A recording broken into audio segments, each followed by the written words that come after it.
Doctor R S homeopathic channel में आपका हार्दिक स्वागत है। मैं आज आपको बताता हूँ हाइड्रोसिल बीमारी के बारे में। तो हाइड्रोसिल क्या होता है, जो अंडकोश होते हैं, अंडकोश में पानी उतर आता है। तो ये दो कारण से होते हैं। एक तो ऐसे होते हैं कि जो पैतृकी होते हैं, और एक ऐसे होते हैं जो बाद में किसी कारण की वजह से जो है वो जो है अंडकोश बढ़ जाते हैं।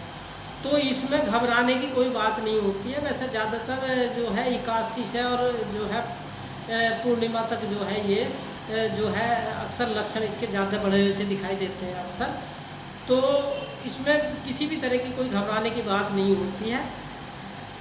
ये उसके जो है सिम्टम्स देख के उसको जो है उसका कारण ढूंढ के उसको जो है ठीक किया जा सकता है। उसमें कोई होपलेस होने की बात नहीं होती है। अब मैं बताता हूँ, कभी कभी थोड़ा जो है वो जो ऑपरेशन से निकाल देते हैं, लेकिन वो पूर्ण रूप से ठीक नहीं हो पाता फिर भी।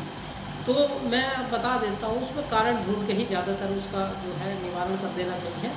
दवाइयाँ इसमें होम्योपैथिक में लक्षणों के आधार पर हैं, लेकिन लक्षण के आधार पर कुछ दवाइयों के मैं बताता रहूँगा। आज भी मैं एक दो दवाइयों के बारे में बताता हूँ जो देखना है। एक पल्सिटिल्ला दवाई भी है जिसमें बाएं अंडकोश पर असर होता है। वो फूलता या बढ़ता तो जाता है, लेकिन उसमें किसी प्रकार का कोई दर्द वगैरह नहीं होता है।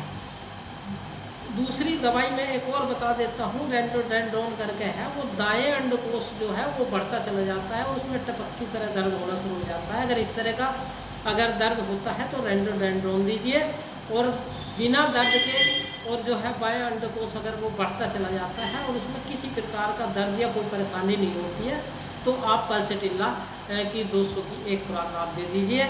और इसके अलावा जैसे अनगढ़ पानी यानी बरसात के मौसम में अगर इस तरह की दिक्कत अगर होती है, तो आप जो है रस्टॉक्स दवाई आप दे सकते हैं। वैसे और भी बहुत दवाइयाँ हैं लक्षणों के आधार पे। तो आप लक्षण के आधार पे जो है आप देख के आप जो है उसको पूर्ण रूप से ठीक कर सकते हैं। और मैं और भी दवाइयों के बारे में बताता रहूँगा, लेकिन विशेष करके फ़िलहाल अभी मैंने ये 2-3 दवाइयाँ आपको बताई हैं।